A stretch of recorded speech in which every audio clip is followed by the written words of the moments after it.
సరిగ్గా 10 ఏళ్ల కిందట వచ్చిన సునామీని తూర్పుగోదావరి జిల్లా తీర ప్రాంత వాసులు ధైర్యంగానే ఎదుర్కొన్నారు. కానీ అప్పుడు సునామీ వదిలి వెళ్లిన మరో ప్రమాదం ఇప్పుడు వారి పాలిట మృత్యుపాసమవుతుంది. అదే సునామీతో పాటే వచ్చినట్లుగా భావిస్తున్న విషపు ఈగజాతి. చాలా మంది జడిసిపోయి ఇంకా అలాగ ముసుగులే వేసుకుని మసులుతున్నారని.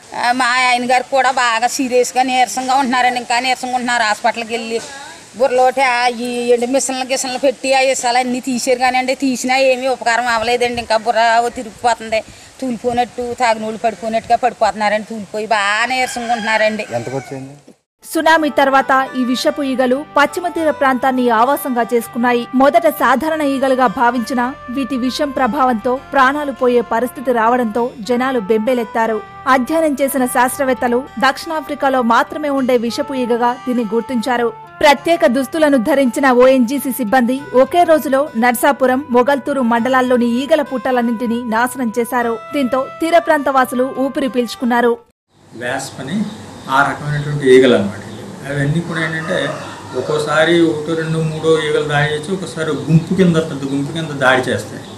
అలా ఒకేసారి ఎక్కువ నెంబర్ హండ్రెడ్స్ ఆఫ్ ఈగలు వచ్చేసి కుట్టేసినట్టయితే వాటి యొక్క గుండెలో ఉండేటువంటి విషం ఇంజెక్ట్ చేస్తాయన్నమాట. ఆ విషం ఎఫెక్ట్ వల్ల ఈ గుండె కొట్టుకునే పద్ధతిలో మార్పు రావటం, ఎరిథీమియాస్ రావటం, బ్లడ్ ప్రెషర్ పడిపోవటం. 2 రోజుల క్రితం మొగల్తూరు మండలం రామన్నపాలెంలో ఓ రైతు తోట పని చేస్తుండగా ఈగ కుట్టింది. బాధ ఎక్కువగా ఉండడంతో వైద్యులను ఆశ్రయించాడు. పరీక్షించిన వైద్యులు విషపు ఈగ ప్రభావమేనని తేల్చారు. దీంతో ఆ ప్రాంత వాసులంతా పరిసర ప్రాంతాల్లో వెతకగా అన్ని చోట్ల మళ్లీ విషపు ఈగలు పుట్టలు పెట్టి కనిపించాయి. దీంతో స్థానికులు ఉలిక్కిపడ్డారు.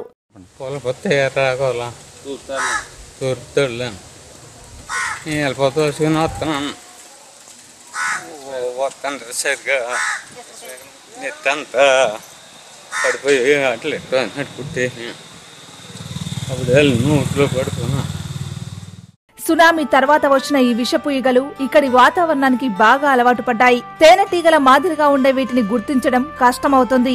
ఈ ఈగ కుడితే నాడీ వ్యవస్థ దెబ్బతిని ప్రాణాపాయం సంభవిస్తుంది.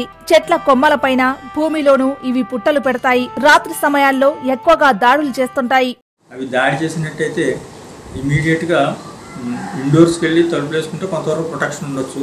అవుట్డోర్స్లో పొలాల్లో ఉన్నప్పుడు గమ్మున అవి వెంటాడుతున్నట్టయితే సమీపంలో నీటి కుంటలో ములిగి నీటి సర్ఫేస్ పైకి పెట్టుకుని ఆ గొట్టం కూడా గాలి పీల్చుకుంటూ ఒక 5-6 నిమిషాలు నీటి అడుగులు ఉన్నట్టయితే వాటి దాడి నుంచి ఎస్కేప్ అయ్యేటువంటి అవకాశం చాలా మటుకు ఉండే అవకాశం. ఇమీడియట్గా ఏదో లోకల్ వైద్యంతో సరిపెట్టుకుని ప్రాణం మీదకి వచ్చేదాకా వెయిట్ చేయకుండా ఇమీడియట్గా వెంటనే సమీపంలో మంచి ఫెసిలిటీస్ ఉన్నటువంటి హాస్పిటల్కి వెళ్ళినట్టయితే మనం సేవ్ చేసేటువంటి అవకాశం ఉంది.